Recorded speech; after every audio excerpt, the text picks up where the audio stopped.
I have always been a fan of Montblanc. I have to say this. I love their marketing, I love their history, I love the product. I look at Montblanc products and I think what beautiful watches they are. But for some reason, I didn't quite convert. I liked the Geosphere when they brought it out a couple of years ago, but it just didn't get me. I was kind of on the fence about it. But this is the start of a new era.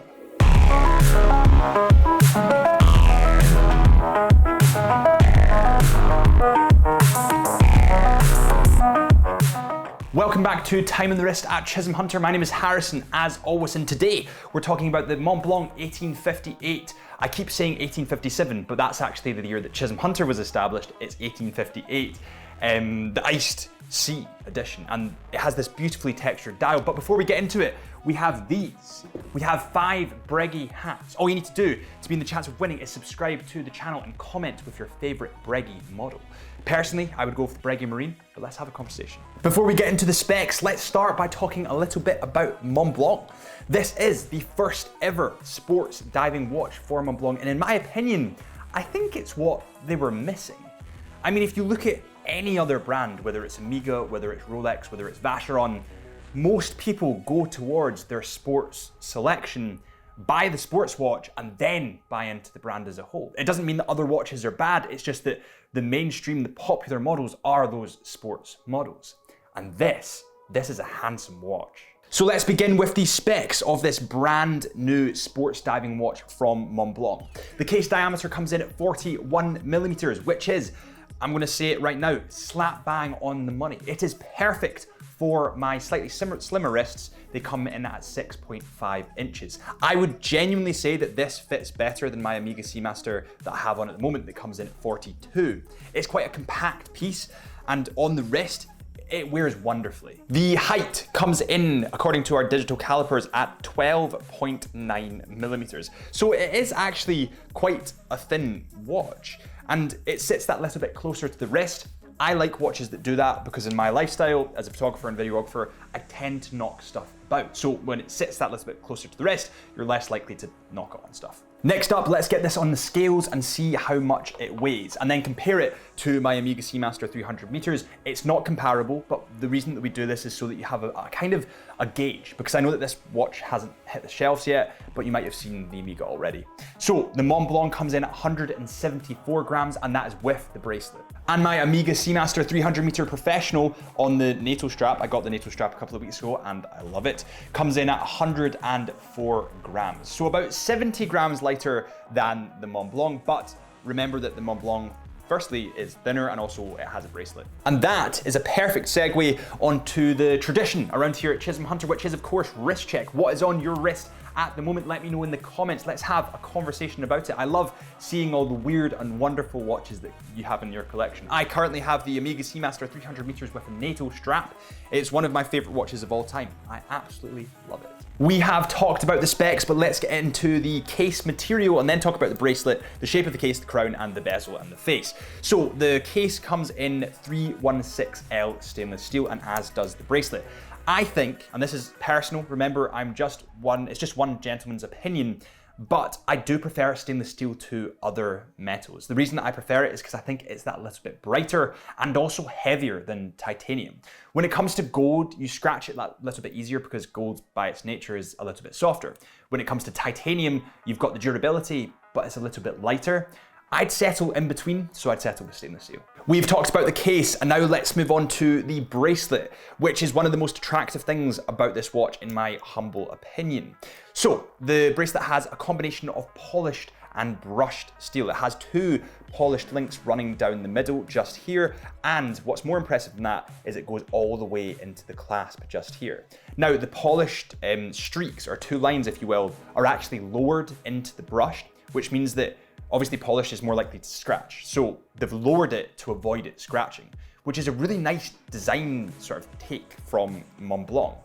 I would actually put this, in my humble opinion, above my Omega bracelet. I prefer this to my Omega bracelet. I mean, I like how it tapers in, I like the combination of brushed and polished, and I love how they've lowered that polished. This bracelet is amazing. The bracelet, of course, has that deployment clasp that I just spoke about, but In the deployment clasp, it also has fine adjustments. All you need to do is push and then flick just like that, and you can adjust it directly to your wrist. Again, a really incredible design feature from Montblanc. And I think this is where they've really excelled. I mean, they've never had a sports diving watch before, but they've really hit it out of the park with their first one. Let's talk about the crown. So it has a screw down crown, and this allows it a water resistance to 300 meters. What I would say about the crown, in my opinion, it should have crown guards. Just comparison to my Omega, crown guards kind of give it that more bulky, masculine feel. And I quite like that personally. It also, of course, gives the functionality aspects of protecting the crown. And I think for a sports watch, it should have those crown guards. I just think it'd make it that little bit better looking. Moving on to the bezel. It has a unidirectional ceramic bezel. And one of the best things about this bezel, this is me being weird again, but let's do it.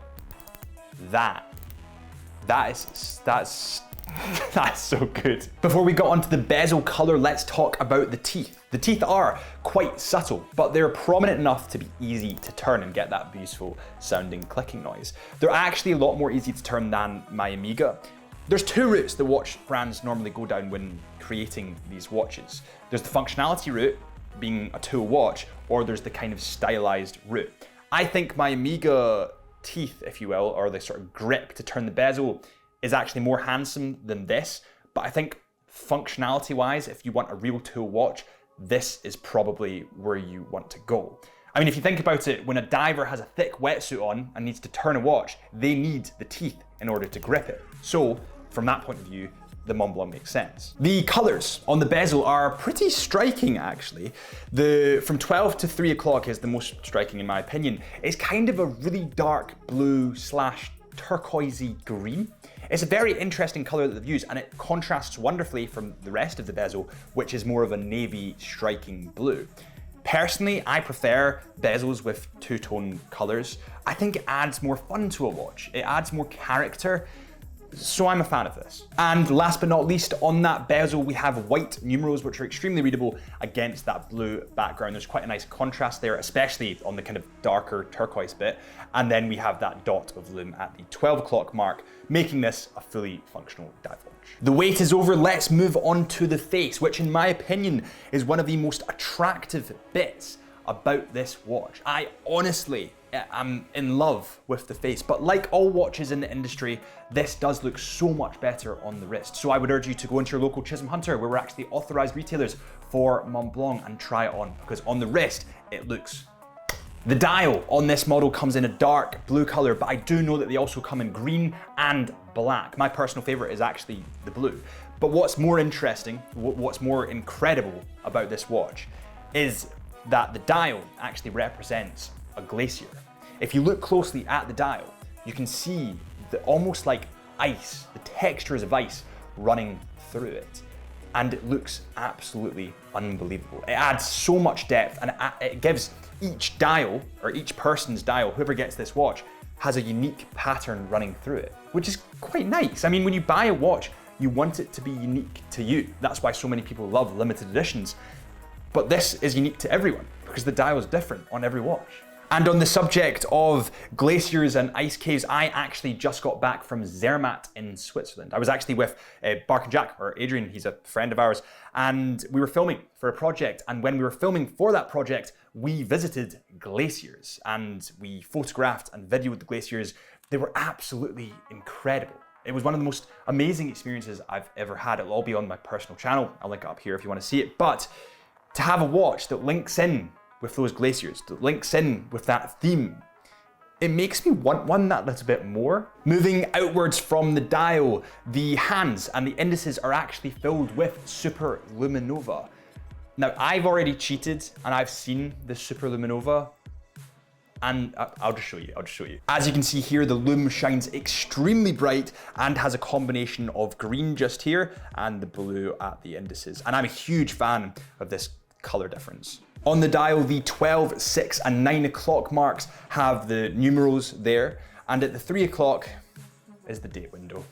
And I have to say, it's an honest review, I'm going to be honest about it, I do prefer date windows at 6 o'clock. I just think it adds that little bit more symmetry to me.